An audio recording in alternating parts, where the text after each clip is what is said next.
Hemingway. Ya, kita akan ngebahas seputar masalah tembakau. Nah, ini kita langsung dari ahlinya. Ya, walaupun bahasanya kenapa kita mulai dari usaha mikro, teman-teman juga paham. Awal yang dari kecil bisa menjadi hal yang besar. Itu sih konsepnya. Dari yang kecil dulu lah kita mulai. Bener nggak, Chan? Apa tuh yang kecil? Ya, itu kecil dari bidang usaha, bukan masalah suatu hal nilai yang kecil, tapi usahanya dulu yang kita lihat. Oke, paling narasumbernya siapa ya narasumbernya, Chan nih? Kenal nggak orangnya? Wah, kurang tahu deh. Oh, kurang tahu. Oke. Ya oke, sob, balik lagi, nggak usah lama-lama, kita aja langsung ke narasumber kita yang lagi kita bahas topiknya masalah penjualan bako. Ya, kita langsung ke narasumber. Ya, perkenalin diri, namanya siapa? Ya, nama gue Robi. Robi. Biasa dipanggil siapa nih? Om Toro. Om Toro. Oke, kita di sini konteksnya manggil Om ya. Ya, Om Toro bisa jelasin sedikit tentang profil Om Toro pribadi nih? Gimana, Om? Nama gue Robi, umur gue ya 30-an lah. 30-an ya, Om? 30-an. Masih muda kan? Jalan atau lari nih? Lari. Oh, udah lari ya, bukan jalan ya. Jalan 30, larinya 40 nih. Oke. Awal mula buka usaha tembakau itu berawal dari gue penikmat dulu. Oh, penikmat ya. Penikmat. Jadi teman-teman nih, penikmat dulu nih, bukan langsung buka usaha nih ya. Ya, penikmat karena gue kan dulu suka banget sama tembakau gayo kan. Iya. Gue sering beli tuh di toko, kadang nyari di online, nyari-nyari yang pas lah. Gayo itu rasanya kayak apa sih, Om, sebenarnya tuh? Gayo itu kalau dibilang sih baunya kayak mirip ganja sih ya. Ganja itu yang karena gue suka. Karena kan apa ya, dulu gayo itu jadi tren anak muda sih. Soalnya kan baunya kayak gitu, terus juga rasanya mirip-mirip. Ya nggak tahu juga sih buat apa. Mabok nggak nih, Om? Ya enggak kan. Oh, kirain. Teman-teman ingat ya, gayo itu hanya mirip. Konteksnya mirip, enggak, sekali-kali lagi notnya enggak mabok, gitu Ya. aja. Kalau dulu tuh apa ya, gayo itu jadi kayak barang langka. Jadi karena belum ada yang tahu, ada juga pihak kepolisian yang pernah bawa customer gue. Oh, berarti ada story nih. Oke, kita ada, ceritain nanti gue ceritain. Siap. Ya. Nah, terus berawal dari gue penikmat itu, sempat kepikiran waktu itu gue masih kerja kan. Iya. Kerja pas pandemi Februari itu, proyek udah nggak ada nih. Gue udah nggak ada kerjaan tuh, pokoknya udah WFH, kerja di rumah, nggak ada kerjaan, cuma nyalain laptop doang. Akhirnya gue kepikiran tuh, apa gue jualan ini aja ya sebagai Pemasukan lah ya, Om. istilahnya kalau gue nanti amit-amit di-cut, gue ada mata pencarian lain gitu. Nah, disitulah gue mulai cari-cari relasi tentang tembakau gayo ini. Dulu awalnya gue jual gayo doang. Jual gayo doang. Berarti Gayo. memang nih usaha sampingan nih, teman-teman ya. Awalnya tuh benar-benar sampingan. Gayo dapat supplier, belanja, dipasarin lewat dulu Google Maps aja sama sosial media sih. Jadi benar-benar nggak ada outlet ya kayak sekarang nih ya. Nanti gue tunjukin lah foto awal mula gue. Boleh. Nanti ada Boleh. slide-nya nih ya. Iya. Kayaknya ada di atas nih ya, slide fotonya. Udah mulai dari situ, masih kerja sih waktu itu, masih kerja, tapi gue lebih suka ngelayanin orang beli. Karena kan gue suka ngobrol gitu sama orang, suka cerita-cerita. Iya. Ngobrol apa, yang penting gue suka diskusi lah sama orang. Akhirnya gue lebih suka ngelayanin orang belanja tembakau gue dibanding gue kerja, sampai gue tinggalin tuh laptop gue gitu.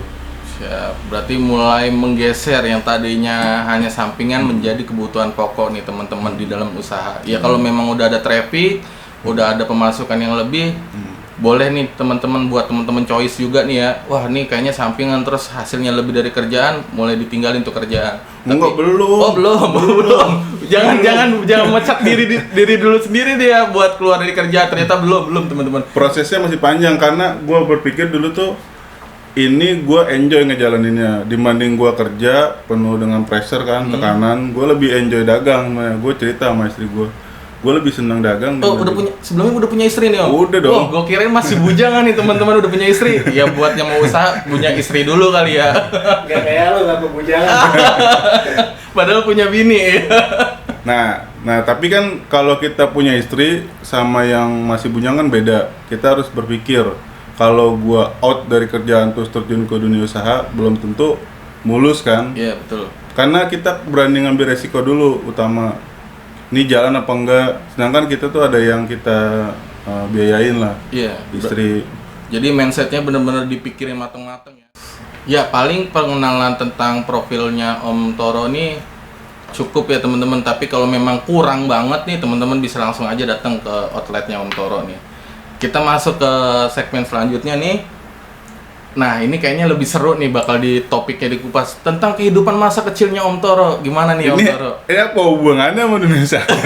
Ini ibaratnya tuh ya jadi motivasi sih sebenarnya. Iya. Ternyata nggak selama ini kan kadang-kadang orang cenderung kecilnya pinter, gedenya harus kerja di usaha yang bonafit. Jadi teman-teman jangan selalu menyalahkan tentang keadaan atau takdir, tapi ya balik lagi di teman-teman. Jadi oh ternyata kecilnya ini badung banget gitu, gedenya bisa jadi pelaku usaha, bisa kerja di tempat yang sukses. Jadi nggak selalu ya kalau kata orang dulu sih orang bodoh orang pinter itu diring-ringin. Nah gua nih pengen tahu nih Om Toro nih kecilnya kayak gimana, versinya dia nih, bukan dari orang lain lagi nih. Yuk langsung nih Om Toro, gimana nih masa kecilnya Om Toro nih? Iya. Gua kadang suka malu karena Oh kan suka malu. jadi outlet gue ini kan di Pondok Ranji ya, tepatnya di Jalan Rengas. Jalan Rengas. Jalan utama Komplek DPR. Nah dulu ini kawasan gue kecil sebenarnya. Jadi nggak jauh dari tempat Om tinggal nih, Iya. outlet nih.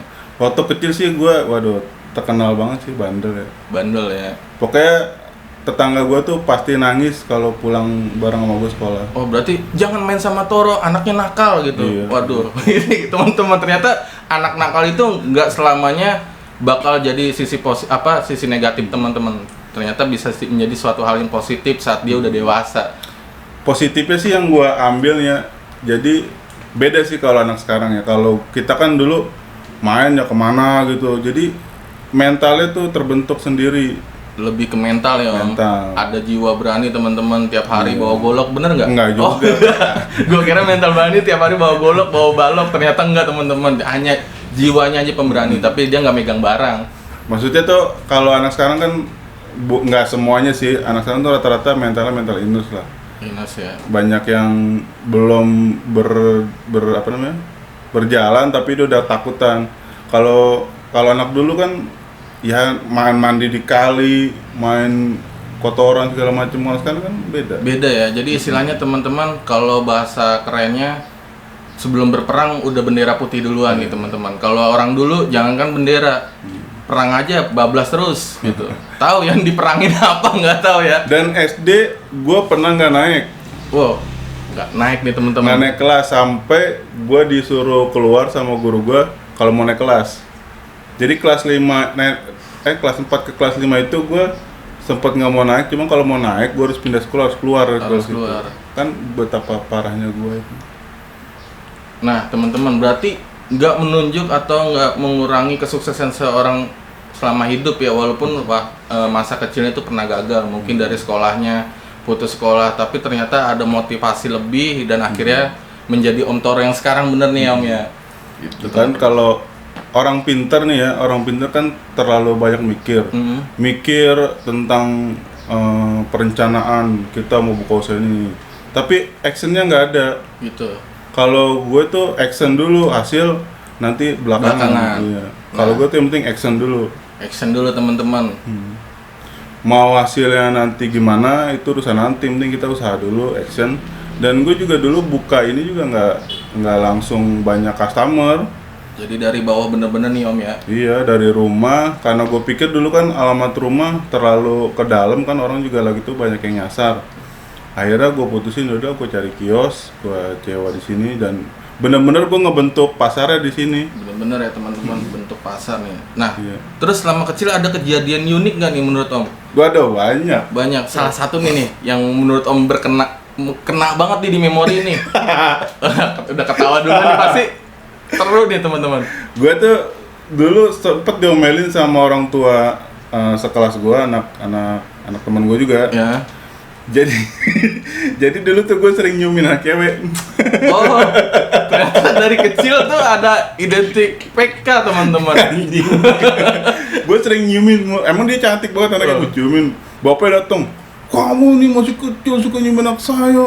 Wah itu yang bikin gue kalau mau naik harus keluar. Oh, jadi ya kalau orang dulu ya adabnya memang ketimuran teman-teman, etikanya dijaga. Kalau anak sekarang kan pengennya bikin skandal ya, bukan konteksnya untuk mungkin dia mau berskandal, tapi memang konteksnya untuk popularitas. Makanya amat disayangkan kalau memang sekarang ini banyak nih kaula muda kita yang harus terkenal secara instan. Mending ya prosesnya step by step. Jadinya bertahan nih kayak Om Toro nih.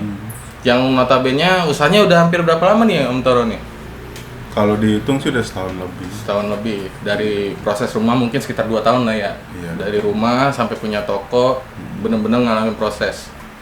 Bener-bener dari nol banget lah. Dari nol banget. Dari modal 700.000. Modal 700.000 teman-teman. Udah bisa buka toko bako teman-teman. Gak usah takut, ternyata budgetnya nggak terlalu yang harus puluhan juta. Nah, enggak lah. Nah kalau di convert sekarang nih, Om, total aset nih ada berapa nih Om? Dari 700.000 yang udah berjalan nih Om. Wah, ketawa nih. Berapa ya? Berapa digit aja nih, sebutin, nggak usah kita ngomongin jutaan, ratusan. Ada 2 digit lah. Wah, 2 digit teman-teman. Dalam waktu konteks 2 tahun teman-teman bisa ngasilin 2 digit. Ya prosesnya juga memang nggak sebentar ya teman-teman, ada proses selama berjalan itu 2 tahun. Dan sekarang sih banyak ya toko-toko yang buka. Sebenarnya pasar di sini nih gue yang bentuk dan mereka tinggal masuk aja Segmennya. Kayak Jadi lebih ke pelopor nih Om Toro nih. Berarti segmennya nggak salah nih kita nyari Om Toro nih. Nggak, sebenarnya gue masih biasa aja, cuma karena udah lama aja kan. Untuk agar orang bisa tahu nih lokasi tempatnya Om Toro nih, ngubunginnya kemana nih? Di 0818 08555 963. Lokasinya itu di Jalan Jalak Utama, Komplek DPR, Rengas, Pondok Ranji, dekat stasiun lah. Untuk Ciputat. sosmednya ada nggak nih kira-kira? Sosmednya ada IG sama Facebook. Facebooknya Robi Toro Tingwe, IG-nya Toro_Tingwe 01. Oh, kalau 01 udah punya cabang nih berarti Om ya? Alhamdulillah ada. Tuh, udah ada cabang teman-teman. Ya, Cabang baru 1 di Depok. cabang 1 di Depok. Jadi buat teman-teman yang deket di Depok, kontak dulu di Instagram Om Toro atau nomor handphone, bisa minta untuk wilayahnya di mana, posisinya di mana, dekat sama teman-temannya yang di Depok, bisa langsung ke Depok. Kalau kesini kejauhan gitu ya teman-teman. Tapi kalau emang mau nongkrong ketemu Om Toro yang orangnya humoris lah ya, bisa langsung. Termasuk humoris apa munyat? Kayaknya tampang brewokan nih, metal banget ya Om ya? Gua serem doang. Oh, serem doang, hati Hello Kitty nih kayaknya. Nah, ini gue mau ngasih pertanyaan ketiga nih buat Om Toro nih, atau next step pertanyaan ya. Jadi, dalam bidang usaha tuh kan pasti ada trik sama tipnya nih. Selama Om berjualan, selama Om mengembangkan usahanya nih, ya kita dengerin aja nih ya. Gimana nih Om buat masalah trik and tipsnya nih selama usaha ya? Dalam pemikiran Om ya selama 2 tahun ini kan Om udah berusaha nih, dan sekarang udah kelihatan nih hasilnya ya. Buat gue pribadi suatu pencapaian besar, tapi kita nggak tahu nih buat Om pribadi kayak gimana. Ya gimana Om masalah trik and tipnya nih Om? Sebenarnya trik and tipsnya tuh gampang sih ya kalau kita mau mulai usaha. Yang penting itu kita ketahui dulu apa yang kita jual, produknya apa. Produk knowledge ya Om? Iya, produknya tuh apa. Dan gue lebih suka sama tren. Hype-nya lagi apa nih ya? Iya, tren kan, karena dulu sempat mau buka F&B, cuma gue berpikir kalau F&B kan ada waste-nya. Gue paling anti kalau dagang tuh ada waste-nya. Oke, catatan. Lebih mengutarakan ketimuran nih berarti nih Om Toro nih. Jangan lupa nih, ya itu idealis ya. Sikap Om Toro nih, gue mau ngelakuin secara lokalisasi nih bahasanya. Iya. Gitu. Bukan jualan yang lain kan Om ya? Lokalisasi. Enggak lagi lagu. Oh, enggak. Dan kalau tren itu orang lebih gampang ngeluarin uang buat apa yang dia suka, hobinya apa. Kayak sepeda deh, sepeda waktu hype-nya kan orang beli sampai puluhan juta, bener, bela-belain. Iya. Karena hobi dan tren. Nah, Tingwe juga kayak gitu. Sekarang di zaman pandemi gini, namanya orang perokok kan harus ngerokok gitu ya.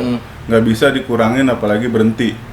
Nah, makanya ini ada solusinya, itu Tingwe. Berarti ini mengatasi solusi saat harga rokok naik nih Om. Naiknya drastis nggak sih menurut Om? Kemarin sih katanya berapa persen ya? 12%. 12%. Nah, kalau di Tingwe ini hitungannya ya, kita hitung-hitungan secara analogik aja, nggak usah secara sistematis. Nanti teman-teman pusing, ada akar kuadrat, ada kali, ada Nggak usah bagi. yang ribet-ribet. Nggak ribet nih. Nah, Misalkan kalau kita beli rokok pabrik nih ya atau kemasan ya yang udah ada di retail atau warung ini, gimana ngebandingannya sama lintingan ya? Sekarang gini aja, gue bandingin ke diri gue sendiri ya. Dulu tuh gue ngerokok minimal sehari 2 bungkus. 2 bungkus teman-teman. Iya. Marlboro. Wah kelasnya Marlboro nih Om. Dulu Marlboro tuh harganya berapa ya? 25 lah waktu gue, 25 atau 28 gitu. Kalau sehari gue bisa habis 50.000. 50.000 hanya buat rokok. Nah itu kalau hari biasa, kalau weekend tuh bisa lebih. Karena kan kadang gue suka pergi nongkrong sama teman gue, bisa lebih, kadang bisa 3 bungkus. Nah, itu udah berapa? Pokoknya sebulan itu gue budgetin buat rokok tuh hampir 1 juta lah. Budget buat rokok nih teman-teman, buat dulu nih 1 juta nih Om Toro buat nyisihin buat masalah rokok nih. Nah kalau untuk Tingwe sendiri gimana? Nah pas gue beralih ke Tingwe, nah itu kerasa banget. Jadi kalau gue beli 1 ons itu bisa sampai 4 harian. 4 harian itu 20 sampai 25.000 lah. 25.000 untuk 4 hari nih teman-teman. Iya. Dari situ aja udah kelihatan perbandingannya ya. Kita nggak usah kalkulasi total jumlahnya berapa, tapi emang udah ada perbandingan. Sehari Om Toro bisa ngabisin uang 50.000 untuk hari biasa. Weekend itu bisa lebih ya teman-teman. Tapi dengan adanya Tingwe ini berarti solusi nih di masa pandemi nih kayak gini teman-teman. Solusi banget sih kalau solusi banget ya Om ya. Jadi memang ya kita sih berharap semoga pandemi ini cepat berakhir kalau kata Om Toro. Jadi kita bisa normal lagi, hidup bisa kemana, bisa nyari uang lagi lah. Iya. Karena kan ada yang benar-benar kejepit di situasi kayak sekarang ini Om ya. Dan soal ini ya, soal hitung-hitungan tadi ya. Budget ya. Kalau soal tes rasa Tingwe itu lebih asik kalau gue bilang. Oh, ternyata nggak cuman bahasanya di iklan tes rokok tuh, ternyata ada yang lebih tesnya bagus gitu. Kalau sekarang kan tembakau gini, ada yang rasa buah, ada yang rasa... Oh, ada ingat teman-teman, gua kira nih selama gua lagi ngelinting itu cuman ada rasa pabrik gitu, kayak mudah ya gue sedikit nggak nyebutin merek ya, mungkin rokok-rokok pabrik lah ya, atau rokok warung. Ya. Bahasanya rokok warung. Ternyata ada rasa apa nih Om yang lagi hype banget nih yang di tempat Om nih? Kalau sekarang tuh lebih ke rasa-rasa minuman. Oh, rasa minuman. Kayak whisky. Oh, tadi ada Gayo yang mirip yang memabukkan lah istilah. Ternyata ada lagi nih merek minuman ya Om ya. Ada rasa whisky, rasa black wine ya, gitulah sejenisnya, soju. Soju ya. Iya. Dan asiknya tuh kalau Tingwe kita bisa nge-mix. Misalnya kita tuh suka eksperimen ya gue dulu. Jadi tembakau rasa ini, gue campur rasa ini jadinya apa. Nah itu jadi gue banget rasanya. Oh jadi ada racikan teman-teman buat dapetin tesnya. Jadi pas teman gue nyoba ini, rokok apa nih kok enak. Itu cuma gue yang bisa buat, karena kan gue doang yang. Iya, karena awalnya mencoba teman-teman. Nah ini berarti bagus banget nih poinnya. Jangan berhenti melakukan hal coba-coba gitu, tapi hal yang positif ya teman-teman. Kalau coba-coba negatif ya mungkin kurang bagus ya. Gimana Om, kalau buat masalah negatif senang juga nggak sih sebenarnya Om yang ke kiri-kirian tuh? Pertanyaannya bikin ambigu ya. Ini maksudnya gimana nih? Om gini, di dalam bisnis Om pernah ngelakuin hal yang ke kiri tuh ibaratnya ke dukun gitu? Enggak lah. Nggak pernah ngapain teman-teman. Tapi ini kan di zaman sekarang nih era teknologi nih, pernah nggak sih Om ngerasa dijailin nih? Wah. Dari lawan kompetitor si Om nih ya? Kalau soal dari kompetitor sih gue nggak tahu sih ya dari mana. Cuma selama gue di sini tuh udah ada hampir tiga kejadian. 3 kejadian teman-teman. Iya. Secara mistik ya? Gue sih nggak ngerti tuh apa. Cuma aneh aja. Secara logika nggak masuk ya? Nggak masuk. Yang pertama itu dulu ada customer, orang tua lah, Ki. Dia datang sini maghrib ngopi, ngobrol sama gua, bla bla bla sampai isya lah. Terus dia pulang. Gua beres-beres kan mejanya tuh di dekat kopi jadi tuh ada batu cincin. Oh, batu cincin teman-teman. Gua pikir tuh punya dia kan, ketinggalan, gua simpan aja. Cuma gua ini sampai gua closing nggak ada yang ambil kan. Sama itu kakek-kakek. Tapi dia bayar nih. Bayar. Nggak berubah jadi daun kan? Enggak. Oh, enggak. Teman-teman, berarti duitnya tetap jadi duit nih. Kalau di film-film kan gitu. Kelihatannya sosok kakek-kakek pulang jadi daun kan. Ternyata tetap ya jadi duit ya. Jadi duit. Disimpan apa tetap dibelanjain duitnya?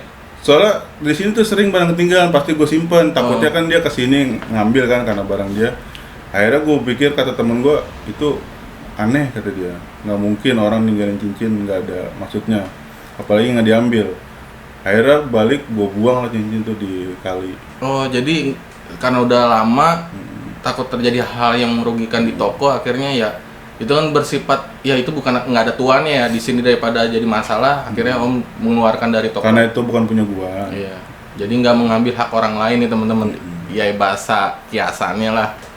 Dan yang kedua nih, dulu itu etalase ini di sini nih posisinya. Oh, jadi sebelum format ini di sini sempat dirubah ya? Di sini dulu. Awal di sini. ya. Terus ini ada lemari untuk busa filter kan. Busa filter.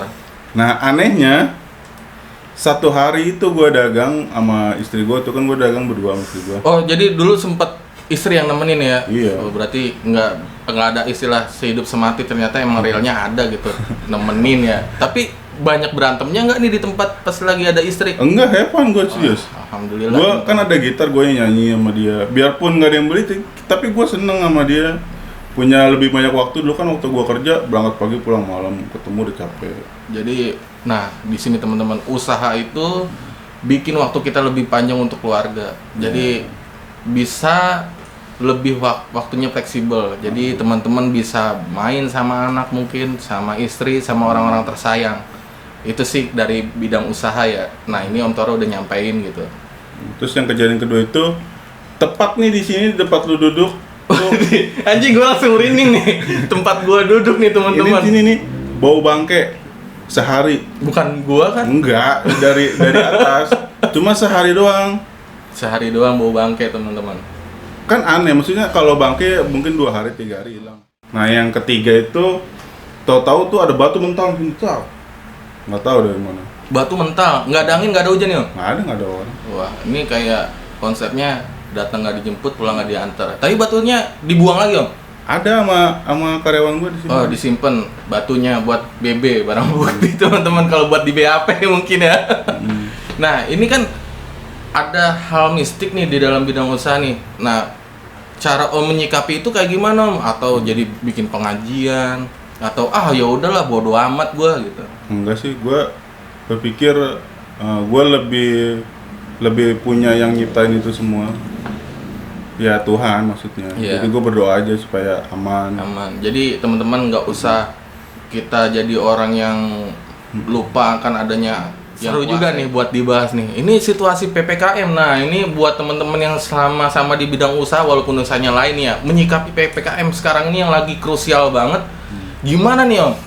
Cara jualan tutup normal, terus buka normal, atau ada clue sendiri nih? Nah, gimana nih Om? Kalau gue tuh bukan normal. Bukan normal. Cuma nggak boleh nongkrong aja. Nggak boleh nongkrong teman-teman. Berarti cuman take order langsung. Iya. Nggak bisa day-in teman-teman. Dan juga customer gue udah pada ngerti kok. Biasanya kan jam 10 ke atas tuh masih ada yang beli. Kalau sekarang tuh jam 10 udah mulai nggak ada. Nggak ada ya. Makanya gue close lebih cepet aja. Dulu kan bisa sampai jam 1 kalau close. Nah, pribadi Om nih selama PPKM ini nih ya, kita nanya jujur nih, buat pendapatan omset ya, ini menurun banget atau tetap stabil nih Om? Stabil. Menurun itu pas puasa. Yang ngerokoknya jarang teman-teman. Kalau mau ngerokok bisa ngeliat di tempat, mungkin tempat makan yang warteg ya, ada kaki-kakinya kelihatan itu. Ya itu kan cuma sedikit ya teman-teman. Jadi berkurangnya itu di segmen bako ini di bulan puasa. Oke, kalau mau mulai usaha tembakau, siapin aja dana untuk di bulan puasa. Di bulan puasa. Karena kemarin gue sempet kaget juga, kok gini ya gitu. Maksudnya kan baru ngerasain gitu di sini. Oh, udah paham, jadi kayak emang kayak gitu alurnya. Kira-kira budget berapa tuh Om? Kalau Apa? untuk menyiapkan dana? Kalau budget sih kalau dari gua fleksibel sih ya. Misalnya dia ada berapa hitungan jumlah nih ya. 5 sampai 6 juta itu cukup. 5 sampai 6 juta. Itu dana spare ya buat teman-teman. Iya. Jadi kalau ada keperluan mendadak ya teman-teman bisa safety itu duit segitu. Ya kan lu pasti beli etalase, beli tetek bengek, beli toples, segala macam, beli timbangan. Jadi budget yang harus digelontarkan untuk ya kegiatan usaha ini ya itu ya teman-teman. Dan juga kalau mau buka tuh ada etikanya. Jadi di pedagang tembakau tuh ada etikanya. Oh, ada etikanya teman-teman. Ternyata Iya. nggak asal langsung buka gitu tanpa ada prosedur. Ternyata kita tetap ya walaupun kita nggak langsung secara resmi, tapi memang ada prosedur yang harus dijalani teman-teman ya, bersifat etikanya yang kayak gimana nih Om? Kalau gue sih buka ya minimal misalnya kita mau nitik nih di suatu daerah, kita mapping dulu di sekitar situ ada toko belum, Ada yang buka atau ini ya? Takutnya kan kita nggak tahu pikiran orang. Kalau gue sih kalau dia mau buka sebelah gue juga nggak masalah. Kalau gue makin seneng kayak gitu, jadi pasar ini makin rame. Gitu. Kalau gue kayak gitu, kan ada juga yang nggak suka didempetin tokonya. Lebih baik kita insecure lah, jaga jarak. Misalnya nih dari titik yang lu itu berapa radius 2 kilo lah. Baru ada ya? Oh iya, gitu sih. Nah kan banyak nih kompetitor nih di luar sana ya Om ya. Nah ini perkiraan banyak yang positif ke Om Toro atau netting nih? Pribadi Om Toro nih. Kayaknya sempet booming nih teman-teman. Gue ngikutin Om Toro ya lewat medsosnya. Seru banget gitu ya, gue kupas sedikit ya. Ya kalau buat yang kesentil atau kena tegur ya ini mah bukan buat ngerjain atau memang ada settingan, ini mah bener-bener murni pertanyaan gue aja nih teman-teman. Ya kalau namanya bersaingan kan sama pedagang kan wajar ya. Cuma bersaingnya sehat gitu. Ya, sehat ya Om. Jadi mistik itu termasuk tadi ya persaingan yang jalur belakang ya. Ya itu sih gua nggak tahu tuh mistis atau enggak, cuma nggak ada efeknya sih sama toko gua. Oh nggak ada efeknya masih teman-teman. rame-rame aja. Ya kita lanjut lagi nih Om Toro. Kan di dalam usaha tuh ada do and not yang nggak boleh dilakuin dalam usaha. Ibaratnya apa yang boleh, apa yang nggak boleh. Ibaratnya buat kita pribadi sendiri nih. Konteksnya tuh ibaratnya dalam usaha. Nih gue boleh ngelakuin ini, gua nggak boleh ngelakuin ini. Nah ini bisa diambil nih manfaatnya teman-teman kalau lagi teman-teman mulai nih gue mau usaha ini, tapi harus ada yang dipertimbangin juga nih. Ya gimana nih Om Toro sikapnya ya? Iya. Dan lagi gue nggak bosen, ini cara gue ya. Iya. Maksudnya nggak. Pokoknya ini original Om Toro banget ya, Iya. nggak copas di tempat lain ya. Yang pertama itu jujur. Jujur teman-teman. Jujur ya, kalau gue kan ada timbangan, ya timbangannya jujur. Jadi nggak dimainin ya? Nggak dimainin. Ya satu on, kalau perlu lebih. Dilebihin teman-teman. Nah ini lebih baik ibaratnya kalau daripada teman ngurangin. Ya ibaratnya berbagi lah ya Om ya. Ya jujur. Terus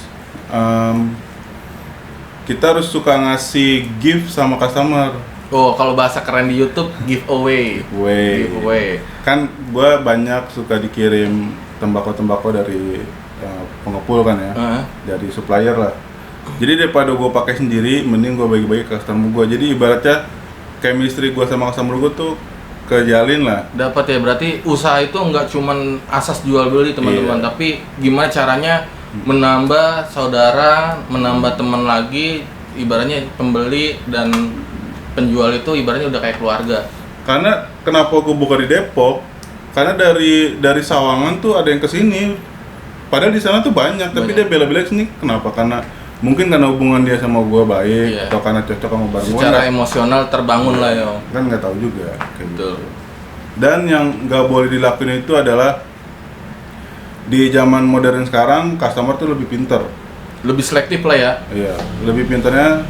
Misalnya lu datang nih ke toko, gue lihat online dulu nih harganya. Nah itu, customer lebih pinter sekarang. Nah makanya kita jangan paksakan customer untuk ikuti aturan kita. Kalau dulu kan ada istilahnya pembeli itu raja, dewanya itu yang dagang. Sekarang nggak kayak gitu. Nah, ini nih ada statement yang menarik nih. Berarti pembeli bukanlah raja nih kalau di tempatnya Om Toro. Pembeli adalah apa nih? Pembeli raja. Oh, tetap raja. Dulu. Nah, kalau sekarang? Kalau sekarang dia dewanya. Oh, dia dewanya. Jadi kita harus ngikutin, misalnya kan banyak kritikan, Om, ada yang ini dong, Om ini. Ya gua tampung aja. Jadi buat pertimbangan lah. Jadi sebelum melakukan hal ini, Om Toro juga lihat segmennya. Apa kebutuhannya customer, ya Om penuhi. Kan ada juga toko yang enggak, gua nggak jual itu, gua ada ini. Ya nggak bisa. Kalau sekarang tuh customer udah pinter. Jadi banyak yang udah ngerti lah dunia. Apalagi sekarang dunia maya kan, lu tahu sendiri perkembangannya. Maya. Dunia maya nih. Maya. Oh. Ya ini mungkin kita udah mulai masuk ending kali ya dari video kita hari ini bersama Om Toro. Nah, ini gue sampai batuk. Mau ngomongnya gimana? Om, kesan masuk di channel gua nih gimana nih? kesannya ya, wah nih gue masuk ke channel Set Solution nih. Apa nih pesan-pesan buat kita nih sebagai channel? Kesan pertamanya sih gue alhamdulillah ya, kalian udah pada mau main sini, mau apa ya, ngeliput lah di sini. Alhamdulillah teman-teman, ternyata hasilnya positif. Dikirain gue disuruh pulang beneran tadi di awal. Waktu bercanda ya Om. Ya senang aja ada orang yang mau ngebahas tembakau ini. Sebenarnya sudah banyak, cuma kan kalau untuk lebih detailnya kan belum ada. Belum ada. Jadi memang gue dari awal tuh bikin konten atau ngeliput video, memang gue mau mengenalkan ini loh yang jual gitu. Kadang-kadang kita lupa nih, banyak nih di luar sana jualan dengan harga murah. Terus mungkin ada yang lebih harganya mahal, ya relatif sih buat gua. Tapi gua nih mau nyampein ke sekalian semua penonton atau teman-teman ini bahwa ternyata ini loh ada sosok di segmen bidang usaha yang bisa kita kenal. Ya jadi akhirnya apa? Belanja di tempat Om Toro bisa jadi temennya, bisa jadi saudara, bisa jadi nggak? Bisa, kalau cewek. Oh, kalau cewek teman-teman, ingat garis bawahi, jadi saudara cewek. Kalau jadi cowok apa nih? Cowok mah ya teman aja. Oh, teman aja. Mabar boleh sini silakan. Masih punya adek yang nganggur gak? Ada. Oh, masih bisa jadi iparan ternyata. Ada adeknya bisa kontak. Buat yang cowok, kalau yang cewek ya saudara ya. Buat pesan-pesan penontonnya nih apa nih Om Toro? Pesan-pesannya tetap jaga kesehatan, taati prokes. Pokoknya kita harus menjaga keluarga kita dari pandemi lah. Dan jangan lupa ngerokok itu membunuhku. Salah. Tidak merokok membunuhku.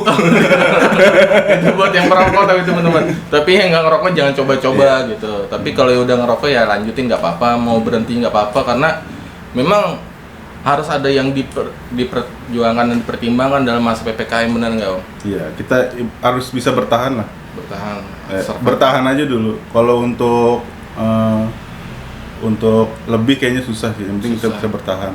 Jadi istilah Om Toro itu kuat dijalanin, nggak kuat ditinggal ngebako. Ngebako, ngopi.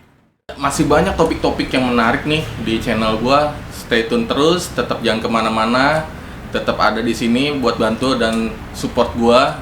Tonton layanan yang benar-benar bisa teman-teman ambil manfaatnya. Ya, itu sekian dari gua. Sampai berjumpa lagi di tayangan selanjutnya. Makasih teman-teman.